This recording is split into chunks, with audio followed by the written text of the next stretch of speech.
दिया, फिर वो दिया, यही चलता रहा।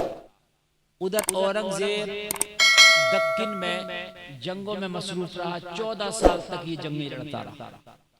14 साल के बाद जब ये दिल्ली वापस आया जंग से फारिग होकर, तो इसके जो मुंशी थे, कौन थे इसके, जोर से बोलिए, मुंशी थे जो इसके सीए थे, उन्होंने कहा हुजूर, एक अमीर का, एक उद्योगपति का इजाफा हुआ है, आपकी इजाजत चाहते हैं ताकि उस पे जीएसटी लगा दिया जाए। समझ रहे? जब मालदार हो जाता है, बिजनेस करता है, तो वो गवर्नमेंट को टैक्स देता है, वो जीएसटी की शक्ल में। बात समझ रहे हैं? समझिएगा। औरंगजेब 14 साल से तू यहाँ नहीं आया, तेरी इजाजत की जरूरत है। कहा ऐसा कौन उद्योगपति है कि जिस पर टैक्स लगाने के लिए बादशाह से पूछा जा रहा है? अरे भाई तुम्हें इजाजत है, जो हो उससे लो टैक्स। हमने मंत्रालय बांट दिया, टैक्स वसूल करने का मंत्रालय, इसमें अलग अलग मंत्री बनाते हैं कि नहीं बनाते? तो कहने लगा हुजूर वो बात ही, वो शख्स ही ऐसा है, उस पर टैक्स लगाने के लिए डर लग रहा था, कहीं आप गुस्सा ना करें, इसलिए आपकी इजाजत चाहते हैं। हमारी हिम्मत ना हुई कि उस पर टैक्स लगा देते। क्या कहने लगे, वो बहुत कर्रो फर वाला आदमी है, क्या दबंग आदमी है? कहा हुजूर ना दबंग है ना कर्रो फर वाला, वो तो नमाजी है, वो तो कुरान पढ़ता है, वो तो अल्लाह अल्लाह करता है, वो तो किसी का दिल भी नहीं दुखाता, वो तो किसी के सामने जोर से बोलता भी नहीं, बड़ा सीधा शरीफ जन्नती है। तो कहने लगा फिर जब सीधा है, उससे कोई डर नहीं, तो उस पर टैक्स क्यों नहीं लगाया? कहा उस्ताद इसलिए नहीं लगाया हुजूर, वो आपका उस्ताद है, मुल्ला अहमद जीवन है। कौन है मुल्ला अहमद? ये बड़ा गरीब इंसान, मदरसे में पढ़ाते थे, और जानते हो मदरसे में पढ़ाने वाला बेचारा कहाँ से मदरसे में पढ़ाते थे। आज की तनख्वाहें कोई 30 मार खाना, तो उस वक्त की तनख्वाहें क्या 30 मार खाऊंगी? बात है कि नहीं है? आज की तनख्वाहें जब कोई 30 मार खानी, तो उस जमाने की क्या रही? का हुजूर मदरसे में पढ़ाता। औरंगजेब माथा पकड़ के बैठ गया, यार जिसके घर में कभी फाके होते हैं तो नौजवान लड़कियां दूल्हा का इस्तकबाल करने गांव के शुरू में खड़ी हो जाती हैं, फीते काट रही हैं, फीते। मुझे बताओ मेरे भाइयों, ये कहाँ से जायज हो जाएगा? मुझे बताओ तो आप, कहाँ चली गई शरीयत है? जबकि शरीयत ये कह रही है, ये कह रही है कि दूल्हा का जिससे निकाह हो रहा है वही जायज है, उसकी सगी बहन जो उसकी साली हो रही है उससे मजाक तक का रिश्ता नहीं है। ये जो कहते हैं ना साली से मजाक करना जायज है, साली से मजाक कहीं से कहीं जायज ही नहीं है, और शरीयत में तो मजाक किसी से जायज है। साला हो या साली हो, शरीयत में मजाक है ही नहीं किसी से। इस्लाम मजाक का नाम नहीं, इस्लाम हकीकत का नाम है। याद रहा, बोलो ना सुभान अल्लाह। इस्लाम हकीकत का नाम। हमने इस्लाम की चाशनी को चखा ही नहीं है, हम तो दुनिया की गुंडागर्दी में पड़ गए। लोगों, औरंगजेब घर जाता था ना, उस बस्ती में जाता था, ये थी शर्मा हया, और आज खाली मंगनी हो गई, और फोन पे बातों का सिलसिला शुरू हो गया। बताइए, खाली मंगनी, जबकि मंगनी में कोई शादी नहीं है, मंगनी टूट भी सकती है। और कितनी मंगनियां हमने टूटती देखी, कितनी बारातें हमने वापस आती देखी, और इसको जायज समझा जाता। कहते हैं अब तो लड़की का रिश्ता हो गया, अब तो वहीं से बात हो रही है जहां रिश्ता हो गया है। ओ लोगों, अपने घरों के माहौल बनाओ। अगर तुम्हारी बच्चियों के रिश्ते हो जाएं तो लड़के वालों से कह दो खबरदार, जब तक निकाह नहीं हो जाता हमारी लड़की बात नहीं करेगी, हमारे घर का माहौल है ही नहीं बात करने का। लोगों, ये है मुस्तफा की शरीयत वाला काम। यार ये क्या है? मंगनी हो गई, बातें शुरू हो गई है, हराम किसी कीमत जायज बिल्कुल ना जायज। लेकिन मियां वो लड़की अपने होने वाली ससुराल के पूरे घर से बात करती है, जेठ से होने वाले, देवर से होने वाले शोहर से। मियां भी क्या रिश्ता है तेरा? अंगूठी का नाम शादी नहीं, पैसे लेने देने का नाम शादी नहीं है, मेहर अदा करने के कोई खता नहीं, हम खुद अच्छे नहीं। हमारी बेटियां बाजारों में बेपर्दा घूमती हैं, हम कहते हैं माहौल अच्छे नहीं। हमारी बच्चियों की दोस्तियां आज गैर मुस्लिम लड़कों से हो रही हैं, हम कहते हैं माहौल अच्छे नहीं। हमारे घरों से गाने की आवाजें आती हैं, हम कहते हैं माहौल अच्छे नहीं। नौजवान शराब की भट्टियों पे खड़ा, हम कहते हैं माहौल अच्छे नहीं। हमारी मस्जिदें वीरान पड़ी हैं, हम कहते हैं माहौल अच्छे नहीं। अरे माहौल को ना दोष, हमारे अमल अच्छे नहीं। बता कौन सा माहौल खराब है? अल्लाह की तरफ से बताओ कौन सा माहौल खराब हुआ? हमने खुद खराब किया। नमाजें जो 5 थी 1400 साल पहले, आज भी 5 है। रोजे जो 30 था आज भी 30 है। कुरान के जो 30 पारे थे आज भी 30 पारे। मुझे बताओ किधर से कम बढ़ती हुआ? हमने कम बढ़ती किया। मेरी बात गलत तो नहीं है?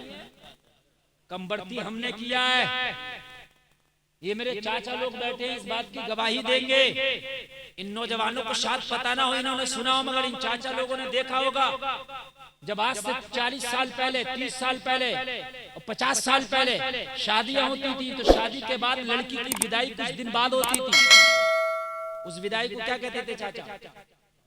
गोना, गोना या चाला ये कहते थे। हाँ। हमारे इलाके में चाला भी कहते हैं। जरा सुनना, आज जो बात कर रहा हूँ एक होती है दिल लगी, एक होती है दिल की लगी। हम दिल लगी कर रहे हैं। मेरे भाई दिल से जरा बात को समझो। माहौल खराब नहीं, हालात खराब नहीं, हम खुद खराब। पहले होता था चाला या गोना, 4 साल 5 साल में भी होता था, 2 साल में भी होता था। ये बात है कि नहीं है? एक बात सुनना, जो आज मैं बात कर रहा हूँ ये चाचा लोग कहेंगे बात सही है हजरत आपकी। शादी हो गई, निकाह हो गया लड़के का। निकाह होने के बाद में वो लड़की उसकी बीवी बन गई। अब चाहे गोना हो या ना हो, ये मियाँ बीवी हो गई। ये चाहे तो एक साथ रहें, चाहे तो एक साथ कहीं जाएं, चाहे तो एक साथ कहीं से आएं। तवज्जो करना, बड़ी प्यारी बात बता रहा हूँ। विदाई हो ना हो इससे कोई मतलब नहीं। निकाह होने के बाद में लड़का लड़की मियाँ बीवी हो गए। ये चाहे तो बात करें, चाहे तो मुलाकात करें, चाहे तो कहीं आए, चाहे तो कहीं जाए। शरीयत ने अब इजाजत दे दी एक दूसरे के लिए जायज़ और हलाल। मगर ये चाचा गवाही देंगे, इतनी हया थी लोगों में। निकाह करने के बाद लड़का बारात लेके अपने घर चला गया, जब तक लड़की की विदाई नहीं होती थी, जब तक वो अपनी ससुराल तक नहीं जाता था। शर्म की वजह से भाई अभी यार विदाई नहीं हुई है, ससुराल तो दूर की बात है। लोगों उस बस काम वो ले लीजिए, बस तुमको जो हमारे नौजवानों के अंदर एक होड़ है। अगर उसने मोटरसाइकिल निकाली है तो मैं भी उससे बड़ी निकालूंगा, चाहे पैसा कैसे भी हो, काला हो, पीला हो, गोरा हो, कैसे भी हो, मोटरसाइकिल उससे बड़ी आएगी। और मेरे भाई मोटरसाइकिल नहीं साइकिल ले ले, लेकिन हलाल की कमाई से ले ले। ये कमाल की बात है। हलाल की कमाई से ले, ये कमाल की बात है। हराम की कमाई से किसी तरीके से भी आए, इस तरीके से ले ले, ये जायज नहीं हो सकता। और वो तुझे बरकत भी नहीं दे सकता पैसा। कान खोल कर सुन ले, कान खोल कर सुन ले। अगर हलाल का एक लुकमा खाएगा, एक कतरा खून बनेगा, लेकिन ये खून तुझे बुरे काम की तरफ कभी इजाजत नहीं देगा। हराम के लुकमों से जो खून बनता है ना, वो खून बुराई की तरफ लेके जाता है। मस्जिदों में मजे नहीं आते फिर उसे। अल्लाह की किताब जो कुरान सुनता है ना, तिलावत कुरान में उसे मजे नहीं आते, नमाजों में मजे नहीं आते। होता नमाज में दिल कहता भाग भाग भाग। अगर नमाज में मजा ना आए, मस्जिद में मजा ना आए, तिलावत में मजा ना आए, अच्छे कामों में मजा नहीं आए, जलसों में मजा नहीं आए, नबी की नात में मजा नहीं आए, कुरान की तिलावत में मजा नहीं आए, तो अपनी रोजी को देखना कहीं हराम के लुक्मे तो नहीं आते। तवज्जो है। आप उस मुल्क में रहते हो, इस मुल्क में एक बादशाह था जिसका नाम है औरंगजेब। समझ रहे हैं आप? उनका एक उस्ताद था मुल्ला अहमद जीवन। आपने अपने उस्ताद की दावत करी, खत भेजा। वो अमेठी के रहने वाले। हुजूर दिल्ली आके मेरी दावत खा ले। क्या करें मेरी? जोर से बोले मेरी। आपने जवाब लिखा, औरंगजेब मेरे पास अभी टाइम नहीं है, मदरसे में पढ़ाता हूँ, शाबान की छुट्टियां पड़ेंगी तब आऊंगा। हाय हाय, मुरी ये शागिर्द लाजवाब है तो उस्ताद भी लाजवाब है। वरना बादशाह की दावत पे इंसान मदरसे में ताला लगा के चला जाए, फिर खुल जाएगा 1 महीने के बाद। क्या हो गया? बादशाह ने बुलाया भाई, आय हाय रसीद भी मोटी कट जाएगी, लेकिन कुर्बान जाइए यार। कहा हो बादशाह मेरे पास अभी टाइम नहीं है, शाबान में छुट्टियां पड़ेंगी तब आऊंगा तेरी दावत खाने। अब तब अगर तुझे टाइम हो तो भाई खिला देना, नहीं तो कोई बात नहीं। नवाब की जमीन पे बैठ गए, नीचे बैठ गए लोगों। नवाब हैरत में पड़ गया, माथा पकड़ के बैठ गया। ओ अहमद रजा, ये चांदी की कुर्सी किसी और के लिए नहीं, ये आपके लिए बनवाई है। इस कुर्सी पे बैठे आला हजरत ने फरमाया, ओ रामपुर के नवाब तेरी कुर्सी तुझे मुबारक हो। मेरे नबी की शरीयत में मर्दों के लिए चांदी का इस्तेमाल जायज नहीं है। नारे तकबीर, नारे रिसालत, फैज़ाने सरकारे मदीना, मसलके आला हजरत हजरत अल्लामा मुफ्ती गुलफाम साहिब क़िबला। नारे तकबीर, नारे रिसालत। काम वो ले लीजिए। बताइए आज का कोई होता तो नवाब साहब की चांदी की कुर्सी को छोड़ देता? नहीं छोड़ता, नहीं छोड़ता। और मेरे भाइयों जरा गौर करो, ये है आला हजरत की शख्सियत। उस आला हजरत से हम मोहब्बत करते हैं। खुशनसीब हैं आप लोग। अगर आपकी करोड़ों आता है और रोजी में जरा सा भी हराम है ना, तो ठोकर मार मार ठोकर मार मार। इसलिए कि हमने वो काम करना है जिससे मदीने वाला राजी हो जाए। वो काम करना ही नहीं जिससे मदीने वाला नाराज हो जाए। बहुत सौ के हमारी शादी होती है तो सैयद साहब को मुबारकबाद देता हूँ, शादी है तो जलसा करा लिया। कितने तो डांस पार्टी कराते हैं, डीजे बजवाते हैं, बाजे बजवाते हैं, आतिशबाजियां करते हैं, बेपर्दा लड़कियों को नचाते हैं। क्या क्या नहीं होता है, वो भी शादी है। लेकिन शादी के बाद उनकी जिंदगी सुकून से नहीं गुजरती। चंद दिन शादी को हुए थे कि कोर्ट में केस चल रहा है, चंद दिन शादी को हुए थे कि थाने में बीवी की तरफ से अर्जी पहुंच गई, प्रार्थना पत्र पहुंच गया। शोहर परेशान है, अब दुआ पे दुआ करा रहा। मेरे भाई बबूल बोए हो तो कांटा आएगा। काश इश्क़ रसूल को सीने में बसा के जिंदगी गुजारते तो अल्लाह तुझे औलादे भी देगा, तो नेक औलादे देगा। तू बूढ़ा हो जाएगा, तेरी औलादे तेरे हाथों को बोसा दिया करेंगी। कुछ तो कल के लिए छोड़ दो करो। हजरत अली ने फरमाया, जो रब कल अली को सांसें देगा वही अली को खाना देगा। जो सांसें दे सकता है क्या वो खाना नहीं दे सकता? ईमान कितना मजबूत था, ईमान कितना मजबूत था हजरत अली का। जरा देखें आप, खाने के लिए हम डगमगा जाएं, पेट के लिए डगमगा जाएं, ये ईमान की कमजोरी है। और जलसे में आने वालों, आला हजरत के एजाज में बरामपुर के नवाब ने चांदी का एक सोफा बनवाया, चांदी की कुर्सी बनवाई, अपने तख्त के बराबर में लगा दी। बरेली के बड़े मौलाना आएंगे, मैं तख्त पे विराजमान हो जाऊंगा। बरेली के बड़े मौलाना इस कुर्सी पे विराजमान होंगे जो चांदी की कुर्सी थी। और लोग जरा गौर करो, अहमद रजा की शान जो आला हजरत कहते हैं। और अगर लड़की अमीर है और लड़का गरीब है तब भी टेंशन नहीं। शरीयत में यह है कि लड़कियों का हक दो, जो बाग की मिल्कियत में है उनका वर्षा वो दो, बांट। लड़कियों का भी हक है, घर में भी, दुकान में भी, प्लाट में भी, जमीन में भी। आप क्या समझते हो कि बेटी की शादी कर दी, कोरमा खिला दिया लोगों को, चंद बर्तन दे दिए, इसके हक से अदा हो गए, मैदान महशर में दामन पकड़ के खड़ी हो रही, बांट के दे। इसका जो हक शरीयत ने रखा है वो अदा करो।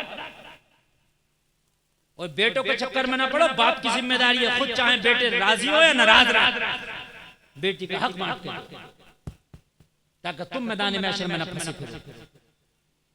अम्मी खदीजा ने निकाह का पैगाम भेजा, मेरे नबी ने फरमाया खदीजा पैगाम पैगाम तो दे रही हो मगर कान खोल के सुन लो, मेरे साथ निकाह करने के बाद में एक या तो किसे पता होगा। ये सब कहते थे हाँ भाई अच्छे हैं, बढ़िया है, सब पूरा मक्का मोहब्बत करता था। ये तो मुखालफत ऐलान नबूवत के बाद से शुरू हुई है। जब तक ऐलान नबूवत नहीं किया था सब आपसे मोहब्बत करते थे, मिसालें देते थे नबी। जब मेरे नबी का पहला निकाह हुआ तो मालूम है किससे हुआ? हजरत खदीजा से। हजरत खदीजा की मक्का की सबसे अमीर औरत थी, सबसे बहुत बड़ी बिजनेसमैन थी। इनका बिजनेस शाम तक चलता था और मेरे नबी जाहिरी तौर पर बकरियां चराते, जाहिरी तौर पर। गुर्बत मेरे नबी के घर में एक महीने का चूल्हा नहीं जलता। मैं बड़े कांटे की बात बताऊंगा, बड़े कांटे। अगर लड़की को MBBS करा दिया तो अब कह रहा लड़का भी MBBS ही ढूंढूंगा। लड़के को MBBS करा दिया चाहे बूढ़ा हो जाए लड़की भी MBBS ढूंढूंगा। यार ये कौन सी बात है? अगर तेरा लड़का MBBS हो गया तो लड़की MBBS ना मिलेगी तो क्या निकाह ना होगा? वक्त पर निकाह कर दे, चाहे MBBS नहीं सादा मिल जाए।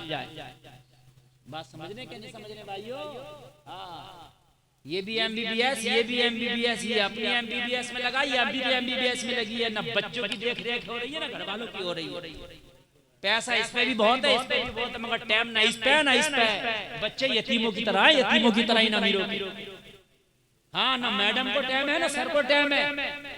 बच्चे यतीमों की तरह, यतीमों की तरह। पैसा बहुत है लेकिन हर चीज पैसे से नहीं मिलती। बाप का प्यार बाप ही से मिलता, माँ का प्यार माँ से मिलता, पैसे से नहीं मिलता। बात समझ में आ रही है कि नहीं आ रही है? बाप का प्यार बाप ही से मिलता, माँ का प्यार माँ से मिलता, पैसे से नहीं मिलता। हजरत खदीजा के गुलाम ने जब बताया कि मोहम्मद अरबी कोई आम आदमी नहीं है, जब ये पत्थरों पे चलते हैं तो पैर छप जाते हैं, जब रेतीली जमीन पे चलते हैं तो रेतीली जमीन में पैर इनके गड़ते नहीं, रेत ऐसी थाम लेता है। और जब ये धूप में चलते हैं तो सूरज की धूप नजर नहीं आती, बादल इनके साथ साल छाई करते चलते हैं। अम्मी खदीजा ने कहा ये मक्के का नौजवान जो है ये कोई आम नौजवान नहीं, लाजवाब नौजवान। मेरे नबी के लिए पैगाम निकाह भेज दिया। सुभान अल्लाह। साल के लिए आएगा, तेरे घर में आएगी दुआएं। निकाह को अमीरी और गरीबी के ऊपर ना बांटो मेरे भाइयों, अमल के ऊपर बांटो। बस एक बात बताकर मैं अपनी बात मुकम्मल खत्म करूंगा। लोगों, हम कहां चले गए? हम सिर्फ बह गए चंद सिक्कों के ऊपर।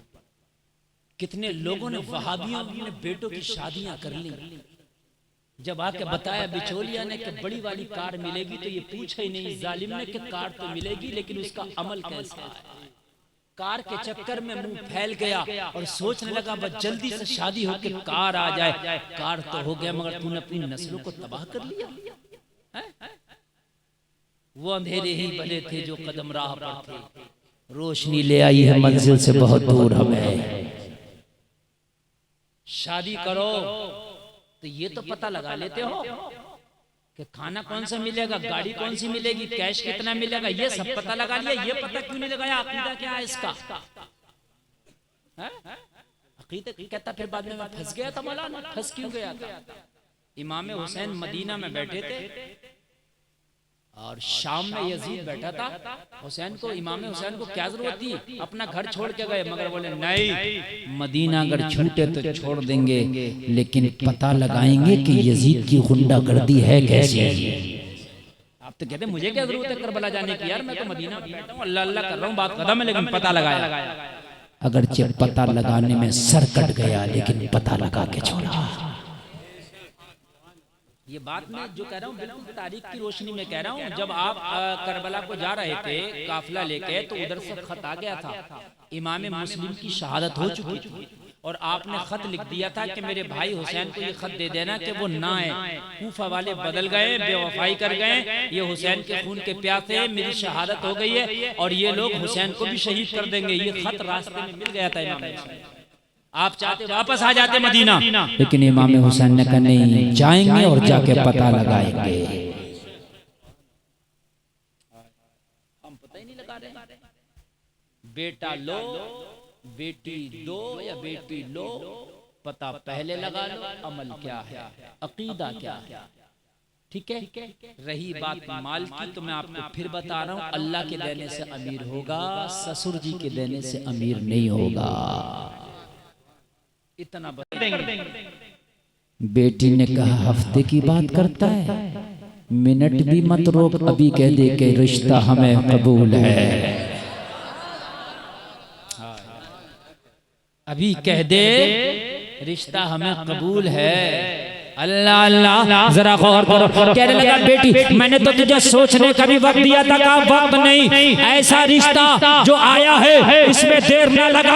कह लगी तूने क्या देखा इस रिश्ते में? बेटी ने कहा बाप बात इतनी है, कोई घर पे फख्र करता है, कोई सूरत और सीरत में फख्र करता है, कोई माल और दौलत की वजह से रिश्ता करता है।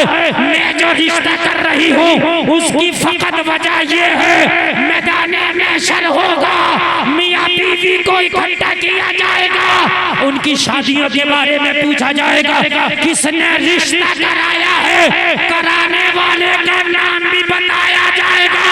जब मेरी बात आएगी मुझसे पूछा जाएगा तो कह दूंगी मौला मेरा रिश्ता कराने वाला तेरा हबीब है।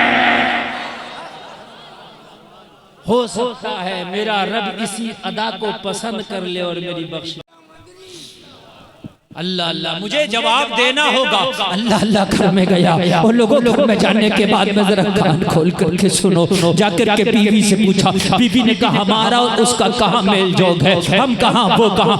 हाँ बात सही है, ये तो मेरा भी मानना है, मगर ये तो सुन, ये रिश्ता लेके तो वो आया है, मगर भेजने वाला कौन है, कहाँ कौन है? कहाँ भेजने वाला वो है जिसका कलमा पढ़ के बैठी है।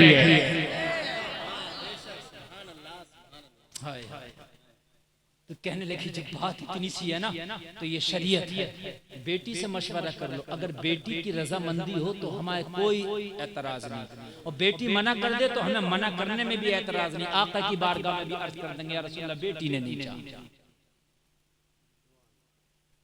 बेटी से जब पूछा तेरा रिश्ता करना चाहते हैं, तेरी रिश्ता आया, नाम बताया, खामोश हो गई।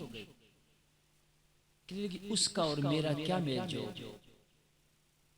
कहने लगे बात ये तो हम भी जानते हैं, मगर हमने इसलिए बिठा दिया, तू कहे तो उसे भेज दें, तुझे तेरे पास 2, 4, 5 हफ्ता का टाइम है, मशवरा खूब सोच ले। उसे नबी ने भेजा।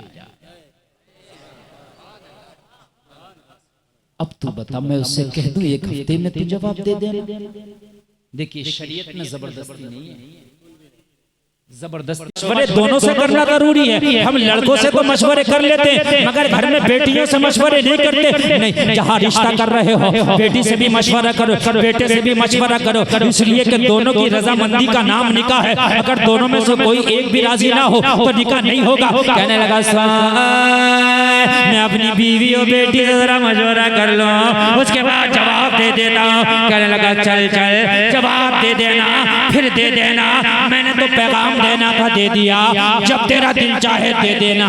कहने लगा वापस ना जा, यहीं बैठ जा, अभी जवाब देना होगा, इसलिए कि भेजने वाला कोई दुनियादार नहीं, नबियों का सरदार है।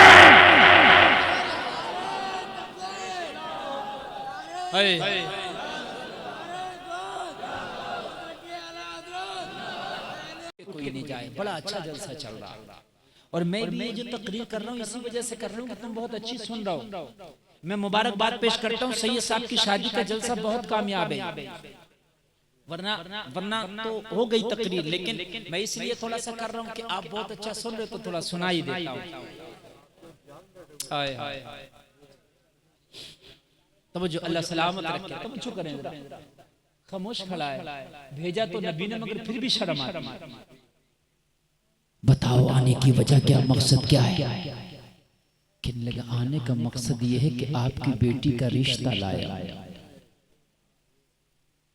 कहने लगे किसके साथ? सोचने लगा बिचौलिया बन के आया, ये शायद किसी का पैगाम लाया होगा, पैगाम तो ला सकता है। कहने लगा किसी के साथ नहीं, खुद अपने साथ। थोड़ी देर के लिए खामोश हो गया। तूने मेरा मुकाम और अपना मुकाम तो देखा नहीं, किस हैसियत पे आ गया। मेरी बेटी को लेकर के जाएगा तो वो कौन सी जगह है जहां उसे रखेगा, तेरा तो घर ही नहीं। कहने लगा ये बात तो सही है, आने को तो मेरी हिम्मत और ताकत भी नहीं थी, मेरी भी जबान नहीं खुल रही थी, मगर क्या करूं भेजने वाला कोई और है। मेरी भी जबान नहीं पड़ी, मैंने तो सोचा भी नहीं था, मेरी क्या औकात और हैसियत कि मैं इतनी बड़ी बात कह सकूं। मैं तो हुक्म का ताबे। कौन है वो किसकी इतनी हिम्मत पड़ गई? कहने लगा कोई और नहीं, तेरा और मेरा नबी है। आशिक था। जब इतनी बात सुनी तो कहने लगा अब खामोशी से बैठ जा, मशवरा कर लो। लेकिन ये सुनना है आप, अच्छा लग रहा कि नहीं लग रहा? नबी ने फरमाया जा और जाकर मेरा कहना, वो भी मेरा आशिक है, वो अमीर है मगर वो भी मेरा आशिक है, जा कह देना।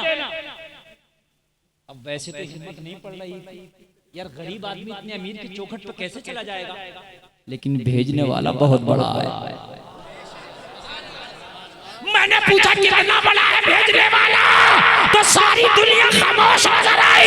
बरेली का अहमद रजा बोला भेजने वाला इतना बड़ा है, सबसे आला वाला हमारा नबी, सबसे वाला हमारा नबी, सारे ऊंचे में ऊंचा समझिए जिसे है उस ऊंचे से ऊंचा हमारा नबी।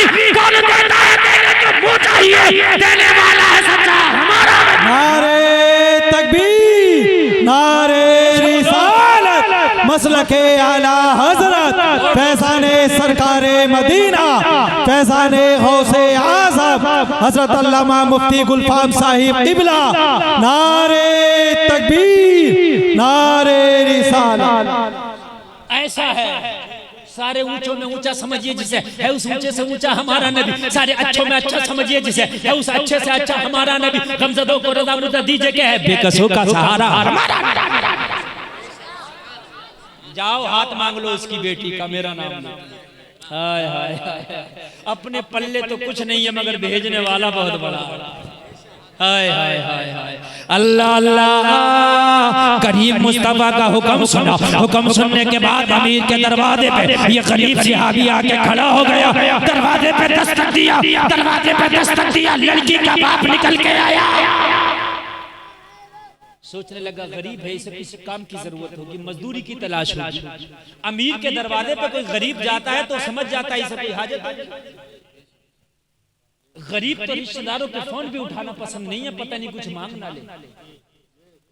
गरीब रिश्तेदारों के फोन भी उठाने तैयार नहीं है रिश्तेदार।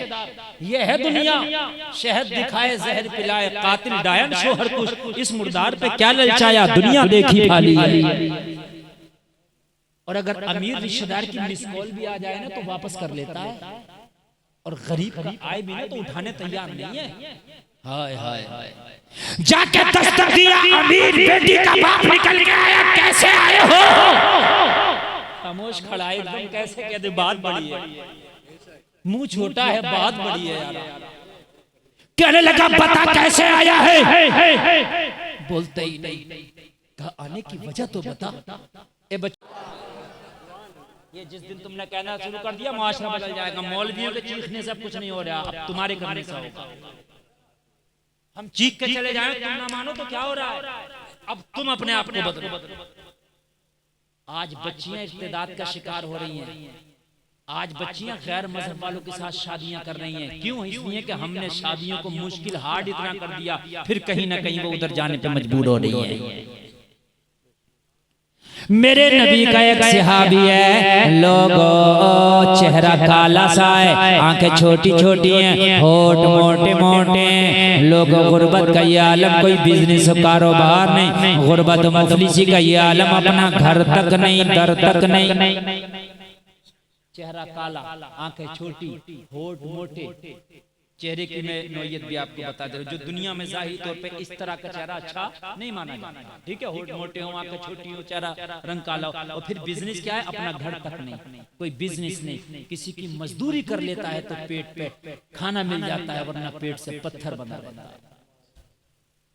नबी की बारगाह में एक दिन आए, नबी ने फरमाया ओ मेरे गुलाम शादी क्यों नहीं कर लेता? शादी बरकत है, शादी रहमत है, कर ले। अर्ज की आका मुझ गरीब को कौन अपनी बेटी देने लग जाएगा? ए मेरे नबी, मुझे कौन अपनी बेटी देगा? मेरे पास घर नहीं, मेरे पास दर नहीं, मेरे पास बिजनेस नहीं, मेरे पास कारोबार नहीं, मेरे पास अच्छी सूरत नहीं, हुस्न नहीं, जमाल नहीं। आका मैं तो उम्मीद ही उठा बैठा हूं कि मुझसे भी कोई शादी करेगा। मेरे करीम मुस्तफा ने फरमाया जा मदीने में फला अमीर के दरवाजे पे जाना, उसकी बच्ची जवान है, उससे जाके हाथ मांगना, जा वो अमीर अपनी बेटी की शादी तेरे साथ करेगा। मैं कहां और वो कहां? वो इतना अमीर मदीने का, मेरा गुर्बत में नाम है पूरे मदीने में, और उसका अमीरी में नाम है पूरे मदीने में। ज्यादा अमीर भी मशहूर होता है गांव में, और ज्यादा गरीब भी मशहूर होता है। बात है कि नहीं है? आका ये तो बड़ा फासला कैसे होगा? नबी ने फरमाया ये ना देख होगा कैसे? ये देख करा कौन रहा है? क्या जरा जोर से बोलो। ये इश्क तेरे सदके जलने से छुटे सस्ते, जो आग बुझा देगी वो आग लगाएगी। देखो इस्लाही तकरीरें करने में उसका नुकसान होता है जो तकरीर करता है, और जो सुनता उसका फायदा। लच्छेदार तकरीरें करूं अभी मैं, छक्के चौके लगाऊं तो पैसों का चट्टा लग जाएगा। मैं सब जानता हूँ, 13 साल से इस लाइन में हूँ। हाँ लाइन ऐसे चलेंगे, ऐसे लगातार बिल्कुल हाथ नहीं रुके अगर चौके छक्के मारो, लेकिन खुदा की कसम वो मेरा तो फायदा हो जाएगा लेकिन तुम्हारा नहीं। मेरा चाहे फायदा ना हो मगर फायदा तुम्हारा होना चाहिए। और अब की जात देखो, कई साल उस नौजवान का रिश्ता ही नहीं हुआ, कई साल रिश्ता ही नहीं हुआ, लेकिन जब किस्मत जागी तो ऐसी जागी कि कई साल के बाद उसका घर बैठे रिश्ता आया। और पता कैसा आया? एक आलिमा लड़की का रिश्ता आ गया। और जब उसका रिश्ता आलिमा लड़की से हुआ तो फिर फोन आया, कहने लगा खुदा की कसम हजरत पूरी दुनिया की दौलत मुझे मिल गई। याद बोलो ना सुभान अल्लाह। कहने लगा मैंने तो सोचा भी नहीं था, मुझे दीन से मोहब्बत थी, अल्लाह ने मेरे घर में दीन का पावर हाउस भेज दिया है। नियत अच्छी करो। फिर किसी आलिमा का रिश्ता आ गया और फिर आलिमा से शादी हुई उसकी, माशाअल्लाह। क्या आलिमा लड़की नहीं थी, वो लड़की भी थी और साथ साथ आलिमा भी थी। हमारे यहाँ पे ये कि नहीं लड़का भी एक्टिव हो गया, समझ नहीं? हद है। अगर 2 साल का किसी ने डिप्लोमा कर लिया डॉक्टरी के नाम, 2 साल के भी डिप्लोमे हैं, डी फार्मा 2 साल का, BMLT 2 साल का, पेशाब चेक करने का डिप्लोमा होता है BMLT। किसी बाप के 2 बेटे हों, एक को मौलाना मुफ्ती बना दे, 15 साल लगते हैं मुफ्ती बनाने में, और एक को ये पेशाब चेक करने का डिप्लोमा करा दे 2 साल का। और जब रिश्ते आएंगे ना तो कहेंगे डॉक्टर साहब का करना हो तो बताओ। हैरत की बात है मेरे भाई, ये थोड़ा सा समझने का मकाम है। ये हंस के टाल रहे हो, हंस के टालने के लिए समझने का मकाम है। एक आलिम दीन की शान ये है कि आलिम दीन मर जाए तो कहा गया आलिम दीन की मौत पूरी दुनिया की मौत है। मौतुल आलिमी मौतुल आलिम, एक आलिम की मौत पूरी दुनिया की मौत है, लेकिन डॉक्टर की मौत को दुनिया की मौत नहीं बताया गया। आलिम दीन को क्या समझते हैं आप? जो नबी की सुन्नतों को जिंदा करता, क्या समझते हैं आप? नींद तो नहीं आ रही ना आपको? क्योंकि ये तकरीरें मजा नहीं आता है, अच्छी नहीं लगती है, लेकिन खुदा की कसम यही तकरीरें हैं जिन पर अमल करना है।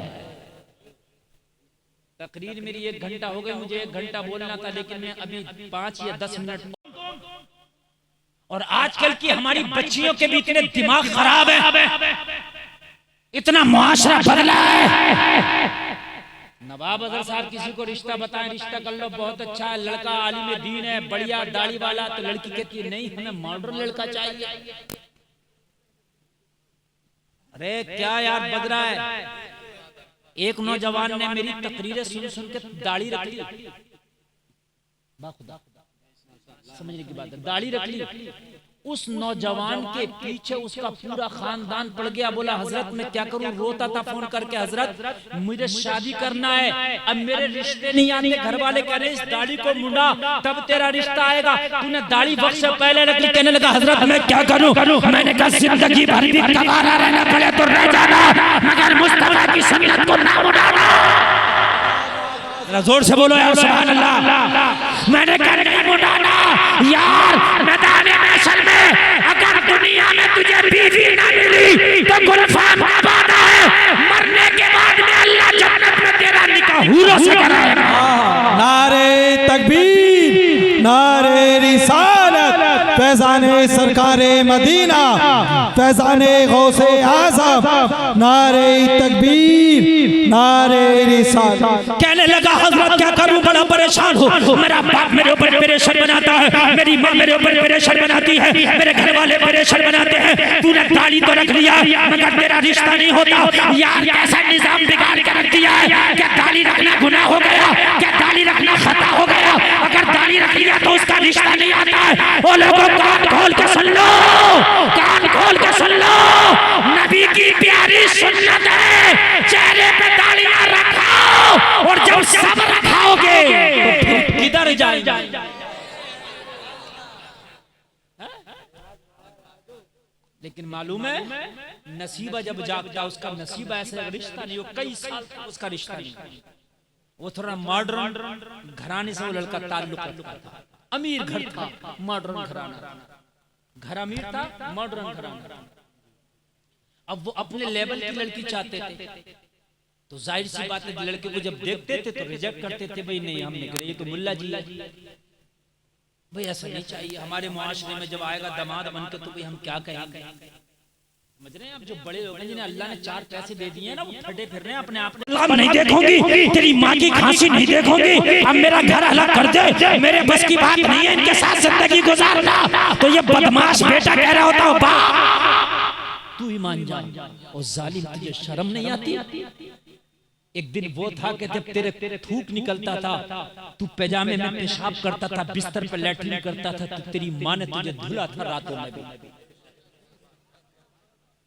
तेरी माँ ने खुदा की कसम खाना खा रही होती थी, तूने पेशाब और लैट्रिन कर लिया तो तेरी माँ ने खाना छोड़ करके तुझे धुला है, तेरे बिस्तर को साफ किया है।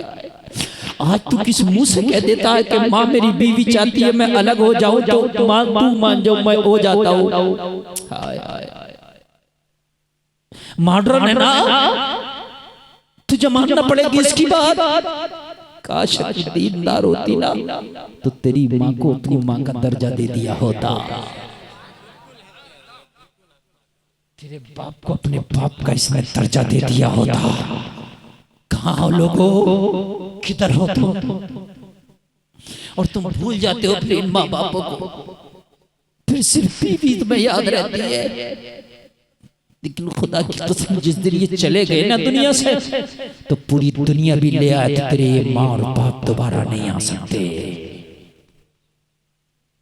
बीवी दोबारा मिल सकती है, शरीयत में एक बीवी का इंतकाल हो जाए तो दूसरी से निकाह कर सकते हो, बगैर इंतकाल के भी कर सकते हो, लेकिन ना दूसरी माँ मिल सकती है ना दूसरी बाप मिल सकता है। और ऑटोमेट सफर कर रहा, और मैंने देखा था जहेज में कुछ नहीं मिला, पिलानो में टहल रहा। बताइए ये कोई जरूरी थोड़ी है कि ससुर देंगे जब भी गाड़ी में टहला जाएगा। ये तो अल्लाह जिसे टहलाएगा वो टहलेगा। अल्लाह की जात पे यकीन रख।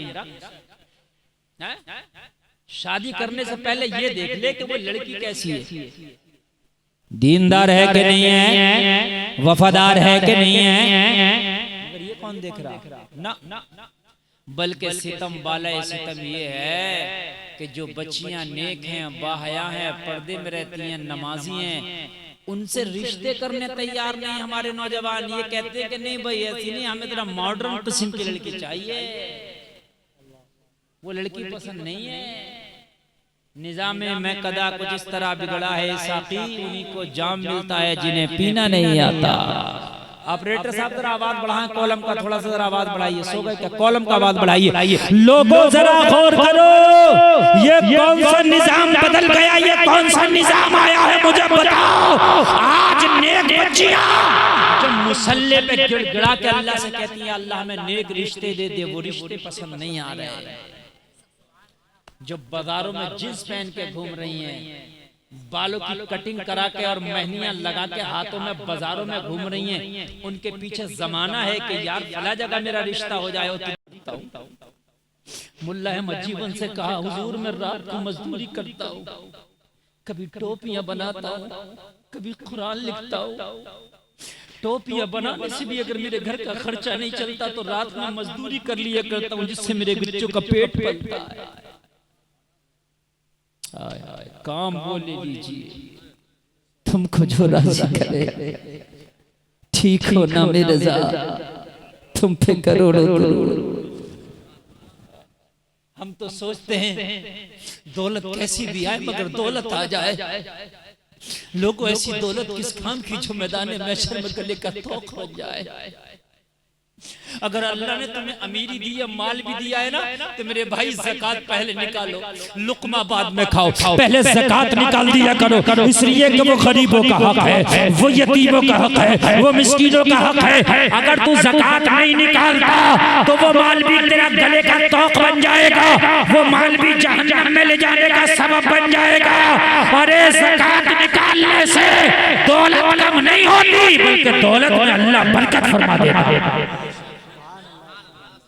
और अगर मुसलमान ज़कात निकालना शुरू कर दे तो कोई मुसलमान भीख मांगता नजर नहीं आए। अगर मुसलमान ज़कात निकालना शुरू कर दे तो किसी गरीब मुसलमान की बेटी अपने बाप के घर में जवानी में बैठी ना रहे, बल्कि उसकी शादी हो जाए। अगर ज़कात निकालना शुरू कर दें तो लेने वाले नजर नहीं आएंगे। लेकिन आज हमारे यहाँ ज़कात देने का निज़ाम ही नहीं है। आज ज़कात देने के लिए हमारे दिल इतने कंजूस हो गए, इतने बखील हो गए, इतने बखील हो गए, इतने बखील हो गए।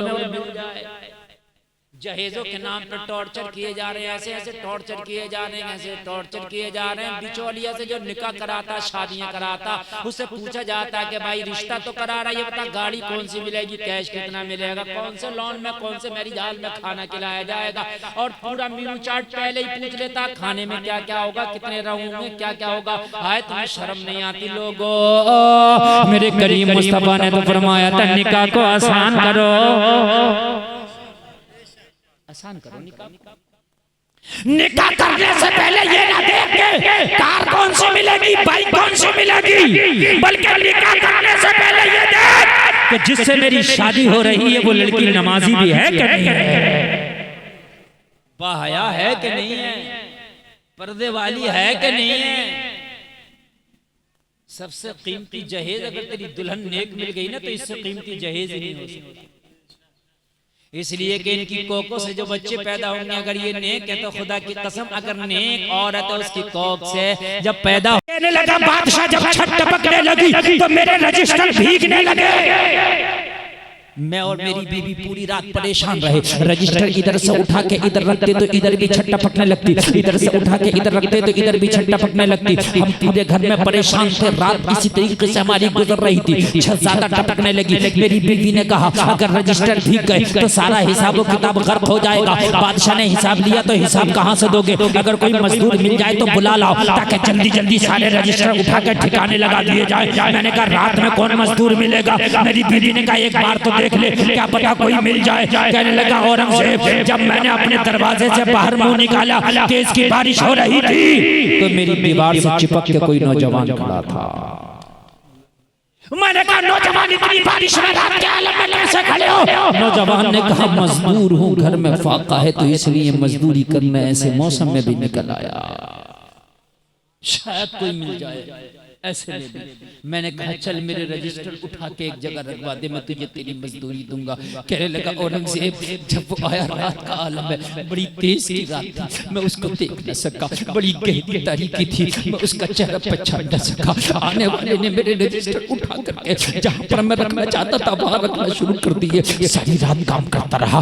फजर का जब वक्त होने वाला था वो कहने लगा अब मेरी मजदूरी का वक्त पूरा हो गया, अब मैंने जाना है, अब मुझे मेरी मजदूरी दे दे, मेरा मेहनताना दे दे, मैं जाना चाहता हूँ। कहने लगा मैंने अपनी बीवी से पूछा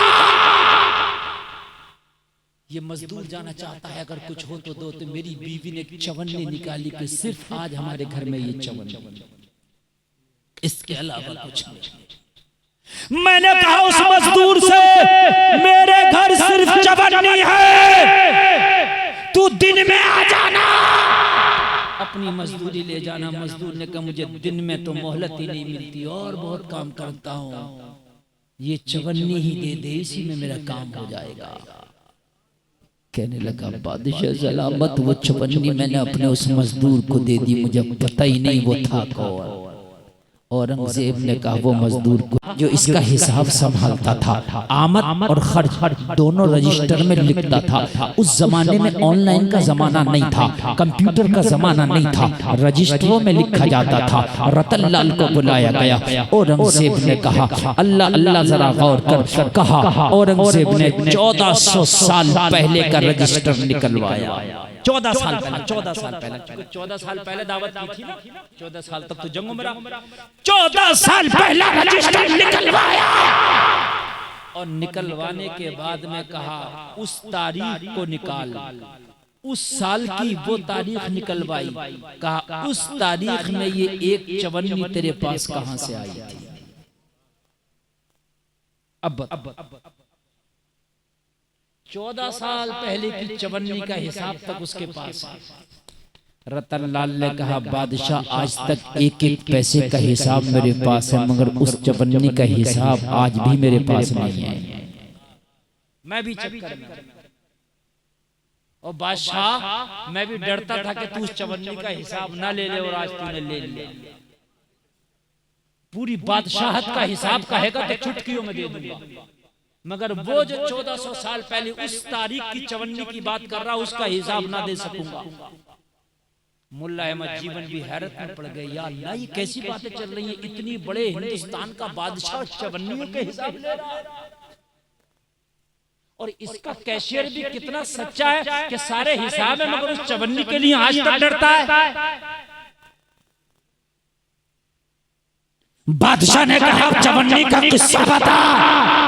कहने लगा हुजूर बात इतनी सी है। रतन लाल कहने लगा उस दिन की बात बता रहा हूं, जब रात हुई तो मौसम बड़ा खराब हो गया, बहुत तेज की बारिश आई।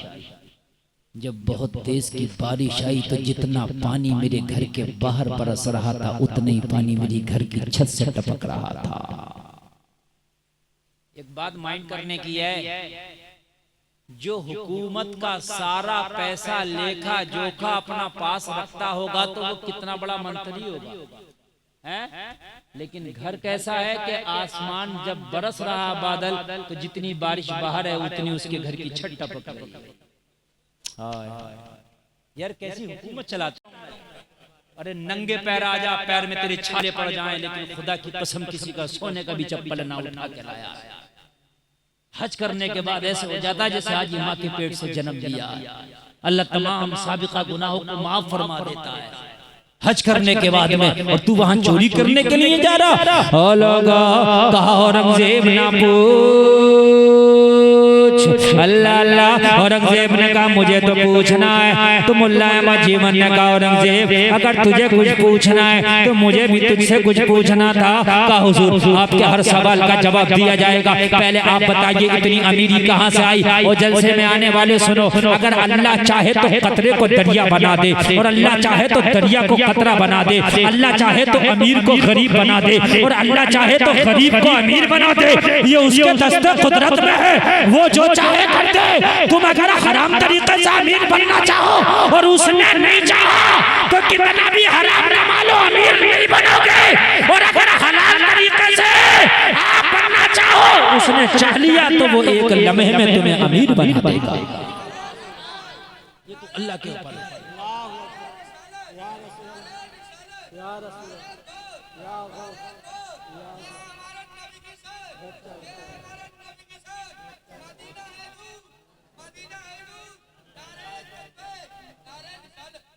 बात समझ में आ रही है? औरंगजेब से मुल्ला मज्जी बनने का हुजूर बादशाह सुन, बात ये है तूने जो वो मुझे चवन्नी दी थी बड़ी बाबर का चवन्नी, जो नजराना दिया था ना दावत खिला के, बड़ी बाबर का चवन्नी थी। कहा क्या मतलब? कहा बात ये है कि मैंने उस चवन्नी से बिनौरा खरीदा और मैंने जब उसकी खेती की तो उसमें इतनी बरकत हुई, इतनी बरकत हुई, इतनी बरकत हुई, इतनी बरकत हुई। आज उसी चवन्नी के खरीदे हुए बिनौरे से अल्लाह ने मुझे अमीर कर दिया है। अल्लाह अगर एक चवन्नी से अमीर कर सकता है तो तुम्हें अमीर क्यों नहीं कर सकता है? कभी कभी इंसान ऑटो खरीदता, लेना हो जाए तो उसमें अल्लाह बरकत कर देता, दूसरा खरीद लेता है। और कभी कभी ट्रक खरीदता है और लेना ना हो तो घर भी बिक जाता है। ये तो अल्लाह के ऊपर है। ओ मेरे भाई का बादशाह, उस बिनौरे से, उस चवन्नी से अल्लाह ने मुझे अमीर कर दिया। औरंगजेब ये बता, वो चवन्नी बड़ी बाबरकत थी, वो चवन्नी तेरे पास कहां से आई? उस चवन्नी का रहस्य मुझे बता, उसका रहस्य मुझे बता।